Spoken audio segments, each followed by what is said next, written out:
wuxuu nabigu yidhi sala allahu caley wasalam man qatala nafsahu bishayin cudiba bihi yowma alqiyaama qofka naftiisa ku dila shay isaga ayaa lagu cadaabaa laftigiisii shayga uu isku dilay noocu doona ha ahaado inuu isqarxiyey ha ahaado inuu mid isku dilay ha ahaado yacni waxyaabaha kala duwan la isku dilo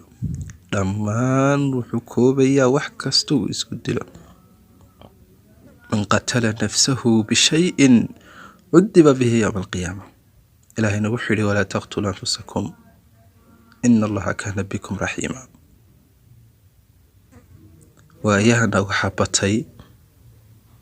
qofku si fudud inuu naftiisa u saaro bal ee marmarka qaar uu galaafsto nafaf badan oo macsuumiin ah oo muslimiin ah